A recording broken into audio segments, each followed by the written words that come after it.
నమస్కారం. Star hospital సుఖీభవకు స్వాగతం.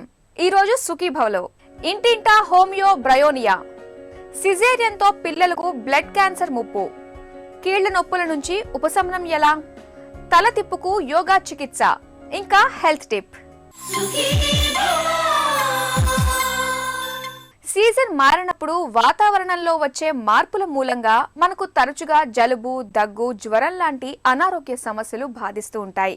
వీటికి తోడు షుగర్, బీపీ, కీళ్ల నొప్పుల వంటి దీర్ఘకాలిక జబ్బులతో వచ్చే ఇబ్బందులు ఎటూ ఉంటాయి. ఇలాంటి పరిస్థితుల్లో మన ఆరోగ్యాన్ని కుదుటపరుచుకునేందుకు ప్రతి ఇంట్లోనూ కొన్ని హోమియో ఔషధాలను అట్టిపెట్టుకోవాలని చెబుతుంది హోమియో వైద్యం. అలాంటి ఔషధాల్లో బ్రయోనియా ఒకటి. బ్రయోనియా ఔషధం గురించిన పూర్తి వివరాల్ని ఇప్పుడు తెలుసుకుందాం.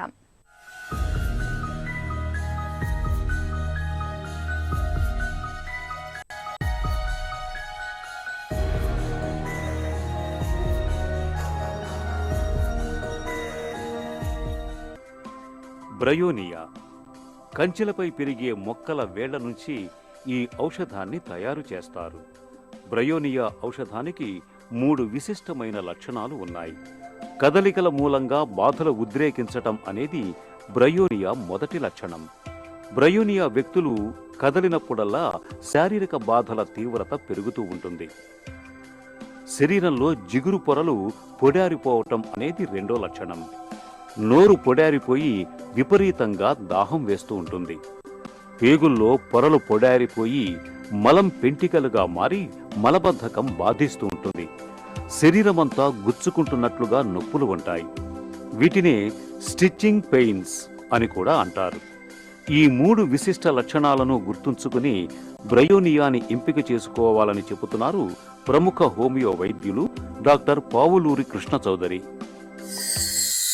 హోమియో ఔషధాల్లో వృక్ష సంబంధమైన ఔషధాలు ఉన్నాయి, లోహ సంబంధమైన ఔషధాలు ఉన్నాయి, జంతు సంబంధమైన ఔషధాలు ఉన్నాయి, ఇలా అనేక రకాలుగా ఉన్నాయి.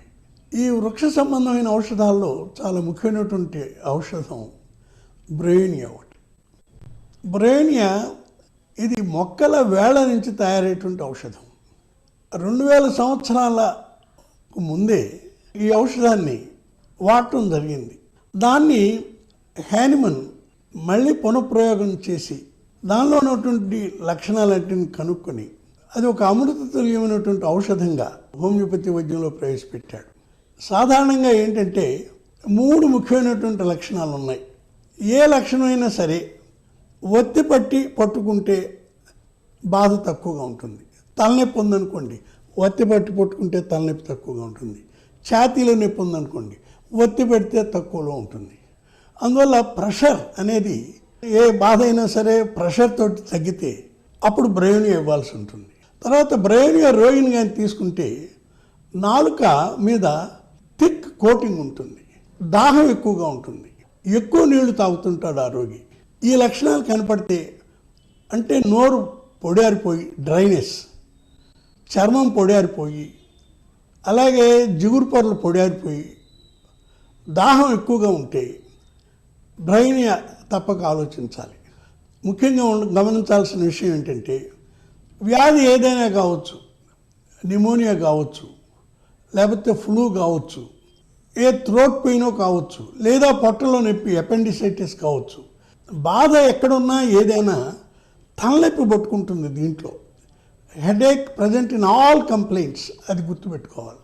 ఇంకొక ముఖ్యమైనటువంటి లక్ష్యం ఏంటంటే గుచ్చుకున్నట్టు ఉంటుంది బ్రయోనియా రోగుల నొప్పులు. నిమోనియా ఉందనుకోండి, గాలి పీలిస్తే గుచ్చుకున్నట్టు నొప్పి. ఏ బాధ ఉన్నా సరే గుచ్చుకున్నట్టు నొప్పి ఉండి ఒత్తి పెడితే తగ్గి తలకాయ నొప్పి కానీ తోడయ్యి బ్రయోనియా వాడుకోవాలి.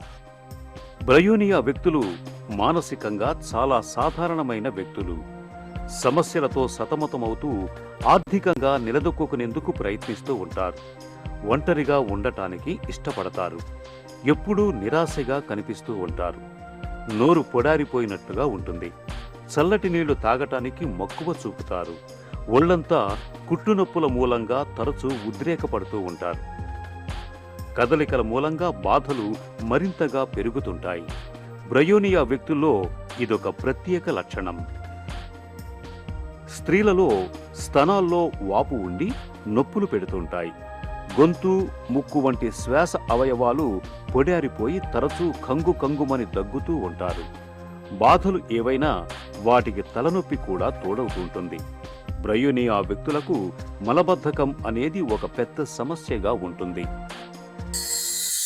మనస్తత్వంగా తీసుకుంటే బ్రయోనియా రోగికి బిజినెస్ మైండ్, జబ్బుతో ఉన్న ఆలోచిస్తూనే ఉంటాడు, వ్యాపారమే ఆలోచిస్తుంటాడు. మామూలుగా జీవితంలో నిరాశకు గురై ఉంటాడు. పేదరికం ఉంటే భయం వేస్తుంది, అంటే తను అనుకున్న విషయాలు జరిగి ఉండవు. అందువల్ల బ్రయోనియా అనగానే మానసికంగా వాళ్ళు ఎంత ఇది ఉంటే ఎవరు తనని కదిలించకూడదు అని అనిపిస్తుంటుంది. వాళ్ళు ఏ బాధ అయినా కదిలితే ఎక్కువ నొప్పి. మనసు కూడాను నొచ్చుకోకుండా ఉండటం కోసం, ఎవరితో పలకరించకుండా ఉండటం కోసం గోడ వైపు తిరిగి పండుకుంటాడు. బ్రయోనియాలో ఇంకో ముఖ్యమైనటువంటి లక్షణం ఏంటంటే మలబద్ధకం, విరోచనం పెంటికలు కట్టి ఉంటుంది. ఈ లక్షణం కూడా గుర్తుపెట్టుకోవాలి. బాధలు వచ్చేసేపటికి తలకాయ నొప్పికి చాలా మంచి ఔషధం బ్రయోనియా. పొట్టలో అపెండిక్స్ నొప్పికి చాలా మంచి ఔషధం ఇది. నిమోనియా మంచి గొప్ప ఔషధం నిమోనియాకి కూడా. కాన్పు అయిన తర్వాత బ్రెస్ట్ ఇన్ఫెక్షన్ కానీ వస్తే మాస్టైటిస్ అంటారు. మాస్టైటిస్కి చాలా ముఖ్యమైనటువంటి ఔషధం. మనం దీన్ని ఈ పాల జ్వరం అంటాం. పాలు పడేటప్పుడు వచ్చేటువంటి జ్వరానికి చాలా ముఖ్యమైనటువంటి ఔషధం. తర్వాత మీజిల్స్ జ్వరాల్లో, అంటు జ్వరాల్లో మీజిల్స్ తట్టు అంటాం. ఈ తట్టు జ్వరానికి హోమియోపతిలో ముఖ్యమైనటువంటి ఔషధం బ్రయోనియా. చిన్నపిల్లల్లో ముఖ్యంగా ముక్కు బెదిరి రక్తం కారుతుంటే బ్రయోనియా మంచి ఔషధం. కీళ్ళ నొప్పులు ఉన్నా సరే బ్రయోనియా ఆలోచించాలి. ఏ పాటి కదిలినా బాధలకు గురి అవుతుంటాడు. ఆ కీళ్ళ నొప్పులకి తప్పక వాడుకోవాలి. అపెండిక్స్ ఒకటి, మైగ్రెయిన్ తలనొప్పి ఒకటి, హెడేక్స్, పాల జ్వరానికి ఒకటి, పిల్లల్లో తట్టు జ్వరానికి ఒకటి. ఇవన్నీ మనం బ్రయోనియా కానీ గుర్తుపెట్టుకుంటే ఏ ఇతర ఔషధాలతో పని లేకుండా నివారణ జరగడానికి అవకాశం ఉంది.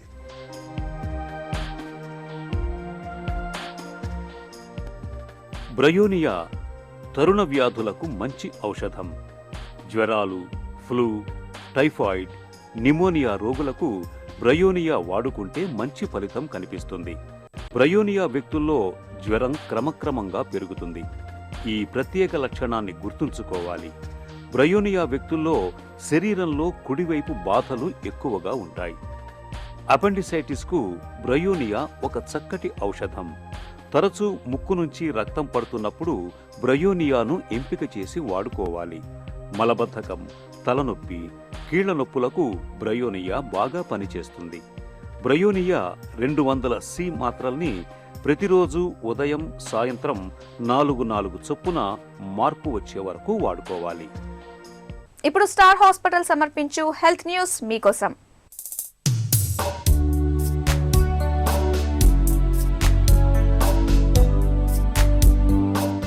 ముహూర్తాలు, లగ్నాల పేరుతో సిజేరియన్ చేసి బిడ్డను బయటకు తీయడం అన్నది ఈ మధ్య కాలంలో బాగా ఎక్కువైంది. మన దగ్గరే కాదు, ప్రపంచ వ్యాప్తంగా ఇదే ధోరణి కనిపిస్తోంది. అయితే ఈ ధోరణి పిల్లల ఆరోగ్యానికి ప్రమాదకరమని హెచ్చరిస్తుంది ఒక అధ్యయనం. కాన్పు సమయం కంటే ముందే సిజేరియన్ చేయటం వల్ల పిల్లల్లో తెల్ల రక్త కణాల క్యాన్సర్ ముప్పు పెరుగుతున్నట్లు అమెరికాలోని మిన్నేసోటా విశ్వవిద్యాలయానికి చెందిన పరిశోధకులు ఒక అధ్యయనంలో గుర్తించారు. సుమారు 34,000 మందిపై జరిపిన అధ్యయనంలో ఈ విషయం వెల్లడైంది. కాన్పు సమయం కంటే ముందే సిజేరియన్ చేయించుకున్న వారికి పుట్టిన పిల్లల్లో 23% మందికి తెల్ల రక్త కణాల క్యాన్సర్ వచ్చినట్లు పరిశోధనలో గుర్తించారు. ఈ నేపథ్యంలో కాన్పు సమయం కంటే ముందే సిజేరియన్ చేయించుకోవటం ఏమంత మంచిది కాదని మనందరం గుర్తించుకోవటం మేలు.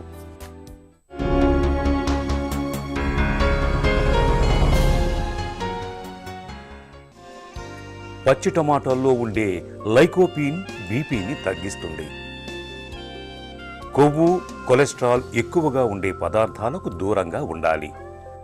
ముడి ధాన్యాలు, చేపలు, గుడ్లు, గింజ ధాన్యాల్ని తరచుగా తీసుకోవాలి.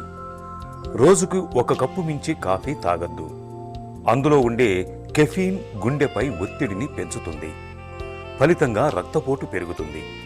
రోజూ వ్యాయామం చేయాలి. అందువల్ల రక్త ప్రసరణ సవ్యంగా సాగి హై బీపీ తగ్గుతుంది.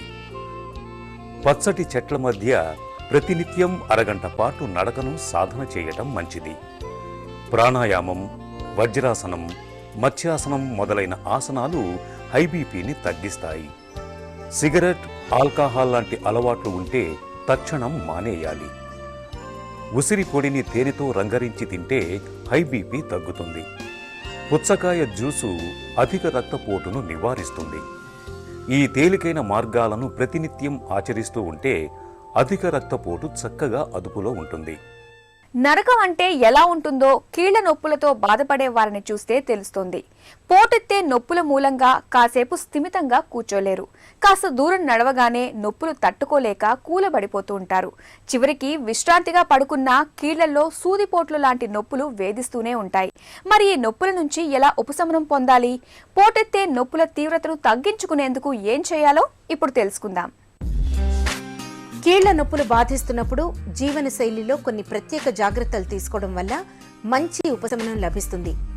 ఉదయం పూట కన్నా సాయంత్రం వేళల్లో శరీరంలో కీళ్లు కాస్త వదులుగా ఉంటాయి. ఈ సమయంలో తేలికపాటి వ్యాయామాలు చేయండి, నొప్పులు తగ్గుతాయి. కదలికల మూలంగా నొప్పులు తగ్గే అవకాశం ఉంటుంది. ఒక్క చోటనే స్థిరంగా కూర్చోకుండా అటూ ఇటూ నడవడం, సైకిల్ తొక్కడం వంటి చిన్న చిన్న పనులు చేయండి. ఎక్కువసేపు కూర్చోవలసి వచ్చినప్పుడు కూడా ఎక్కువసేపు ఒకే భంగిమలో ఉండకుండా తరచూ భంగిమల్ని మారుస్తూ ఉండాలి. భుజాలు, మెడను కదిలిస్తూ ఉండడం మంచిది. కీళ్ల నొప్పుల నుంచి ఉపశమనం కోసం నివారణి మందులపై అతిగా ఆధారపడకండి. నొప్పిని తగ్గించే మందుల విషయంలో తప్పనిసరిగా డాక్టర్ సలహా తీసుకోండి. బరువు మూలంగా కీళ్ల నొప్పులు మరింతగా పెరిగే అవకాశం ఉంది. కాబట్టి బరువును అదుపులో ఉంచుకునేందుకు ఆహారం విషయంలో ప్రత్యేకమైన శ్రద్ధ తీసుకోండి. పొగ తాగే అలవాటుంటే వెంటనే మానేయండి. పొగ తాగడం మూలంగా ఎముకల్ని కలిపి ఉంచే కణజాలంపై ఒత్తిడి పెరుగుతుంది. దీంతో కీళ్ల నొప్పులు మరింతగా పెరుగుతాయి.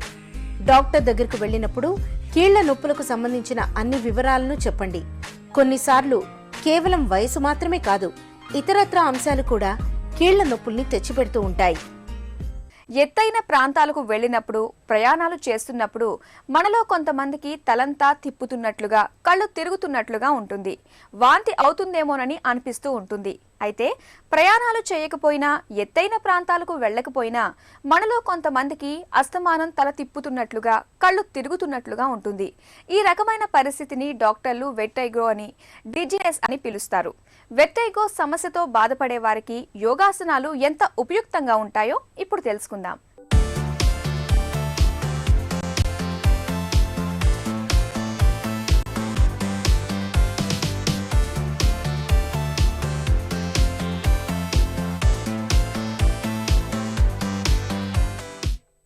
సాధారణంగా ఈ వెర్టిగో సమస్య అనేటటువంటిది హార్ట్ డిసీజెస్ ఉన్నటువంటి వాళ్ళకి, అలాగే బ్రెయిన్ హెమరేజ్తో ఉన్నటువంటి వాళ్ళకి, అలాగే బ్రెయిన్ స్ట్రోక్ వచ్చినటువంటి వాళ్ళకి సాధారణంగా ఈ సమస్యలు ఎక్కువగా తలెత్తుతూ ఉంటాయి.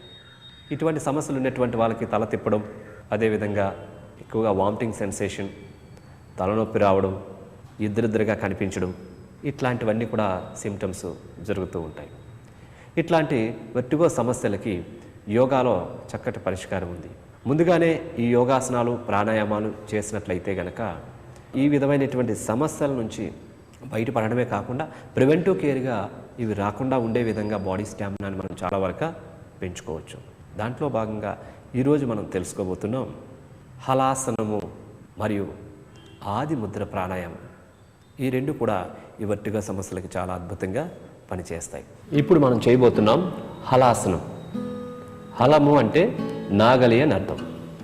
ఈ ఆసనం యొక్క చివరి భంగిమలో నాగల ఆకృతిని పోలి ఉంటుంది కాబట్టి ఈ ఆసనాన్ని హలాసనము అంటారు. ఈ ఆసనాన్ని వెల్లకిల్ల పడుకొని ప్రశాంతాసనం మీదుగా, సర్వాంగాసనం మీదుగా చేసేటటువంటి ఆసనం. ఇప్పుడు ఆ హలాసనం ఏ విధంగా ఉంటుందో చేసి చూద్దాం. ముందుగా దండాసన భంగిమకి రావాలి. రైట్ లెగ్ని స్ట్రైట్గా తీసుకొని రావాలి. రైట్ లెగ్ జతలో లెఫ్ట్ లెగ్ని కూడా తీసుకొని వచ్చి లెఫ్ట్ సైడ్కి తిరిగి ప్రశాంతాసన భంగిమకి రావాలి.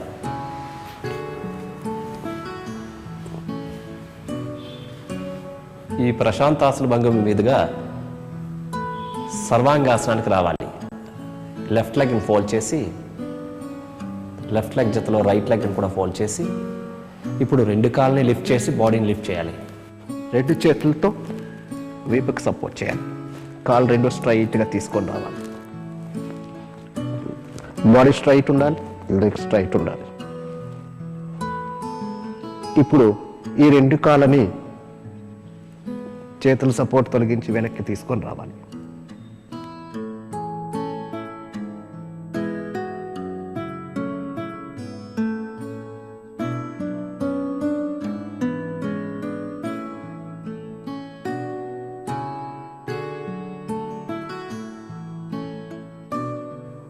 ఇప్పుడు 2 కాళ్ళని మళ్ళీ యథావిధిగా సర్వాంగాసన భంగికి తీసుకొని రావాలి.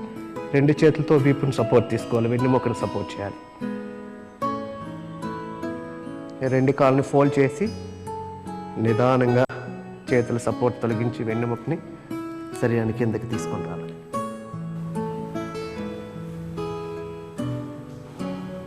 లెగ్స్ 2 స్ట్రైట్గా ఉంచుకొని ప్రశాంతాసన భంగిమలో విశ్రాంతిగా ఉండాలి.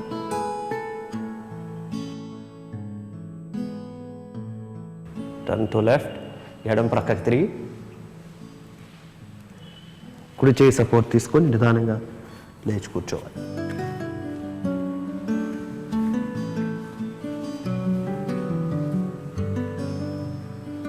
ఇప్పుడు మనం చేయబోతున్నాం ఆది ముద్ర ప్రాణాయామం. ఈ ఆది ముద్ర ప్రాణాయామాన్ని వజ్రాసనం మీదుగా చేస్తే ఉత్తమమైనటువంటి ఫలితం. దండాసన భంగిమకి రండి. రైట్ లెగ్ స్ట్రైట్గా తీసుకొని రండి. రైట్ లెగ్ చేతిలో లెఫ్ట్ లెగ్ని కూడా తీసుకోండి. ఈ దండాసన భంగిమ మీదుగా వజ్రాసనానికి రావాలి. Fold your left leg, fold your right leg. 2 చేతులు సమాంతరంగా ఉంచి బొటన వ్రేల్ని అరిచేతిలోనికి మడవాలి. దాన్ని మూసివేస్తూ 4 వేళ్ళు మడిచి. ఈ ముద్ర మాత్రమే కాస్త బిగితగా ఉంటుంది. ఈ ముద్రని తొడలపై మధ్య భాగంలో బోర్లించి ఉంచాలి. వెన్ను నిటారుగా ఉంటుంది. మోచేతులు 2 శరీర పక్క భాగాలు తాకుతూ ఉంటాయి. హెడ్ స్ట్రైట్గా ఉండాలి. నిదానంగా కళ్ళు మూసుకొని గమనం అంతా శ్వాస పైన ఉంచి పూరక, కుంభక, రేచక, శూన్యక నియమాలను పాటిస్తూ ప్రాణాయామం చేయాలి.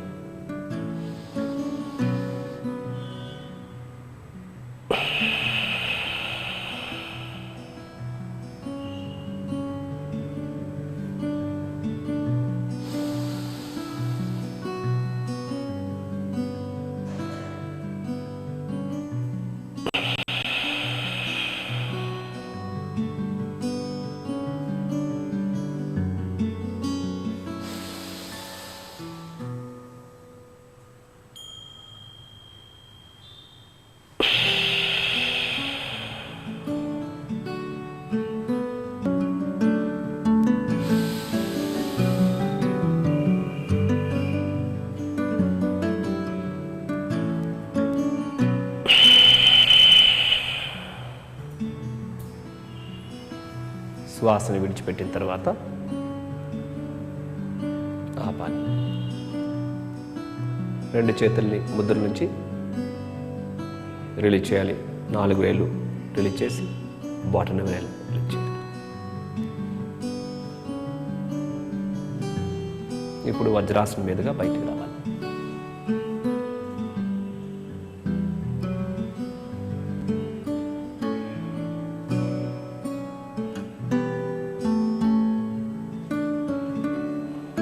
లెఫ్ట్ హ్యాండ్ సపోర్ట్ తీసుకొని లెఫ్ట్ సైడ్ వెళ్ళి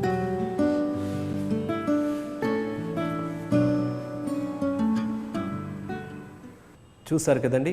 ఈ హలాసనాన్ని ప్రతిరోజు 5 సార్లు సాధన చేసి ఆది ముద్ర ప్రాణాయామాన్ని ప్రొద్దున్న ఒక 50 సైకిల్స్, సాయంత్రం పూట ఒక 50 సైకిల్స్, పూరక, కుంభక, రేచక, శూన్యక కలిపితే 1 సైకిల్. సో ఇలాంటివి 50 సైకిల్స్ చెప్పని చేసినట్లయితే కనుక ఈ తల తిప్పడం, వెర్టిగో సమస్యలు, ఈ రకమైనటువంటి సమస్యలను పూర్తిగా నివారించుకోవచ్చు. ఈ హలాసనాన్ని వెన్ను సమస్యలు ఉన్నటువంటి వాళ్ళు, హార్ట్ సమస్యలు ఉన్నటువంటి వాళ్ళు, స్పాండిలైటిస్ ఉన్నటువంటి వాళ్ళు వేయకూడదు. నిదానంగా నేర్చుకొని వేయవచ్చు. దాని ప్లేస్లో మిగిలినటువంటి కొన్ని ఆసనాలు, పద్మాసనం కానీ, సుఖాసనం కానీ, సిద్ధాసనం కానీ వజ్రాసనం కానీ చేయవచ్చు. యోగాసనాల సాయంతో తల తిప్పడం అనే సమస్య నుంచి ఎలా బయటపడొచ్చో తెలుసుకున్నాం కదా. ఇక ఈ రోజు కార్యక్రమాన్ని ముగించే ముందు స్టార్ హాస్పిటల్ సమర్పించు ఒక చిన్న చిట్కా మీకోసం. పిల్లల్లో పక్క తడిపే అలవాటును మాన్పించడానికి ఒక గ్లాసుడు పాలలో చిటికెడు పంచదార, కొద్దిగా అశ్వగంధ చూర్ణం, కాస్త ఆవాల పొడిని కలిపి రాత్రిపూట తాగించండి. పక్క తడిపే అలవాటు క్రమంగా మాయమవుతుంది. సుఖీభవ కార్యక్రమానికి సంబంధించి మీ విలువైన సూచనలు, సలహాలను వెంటనే మాకు రాయండి. మా చిరునామా Sukhibhava, ETV, Ramoji film city, Hyderabad 501512 లేదా sukhibhava@etv.co.in కు మెయిల్ చేయండి. మీ ఆరోగ్య సంజీవిని సుఖీభవ కార్యక్రమాన్ని ఇప్పుడు యూట్యూబ్ ఆన్లైన్లో www.youtube.com/etv news లింక్ ద్వారా కూడా వీక్షించండి.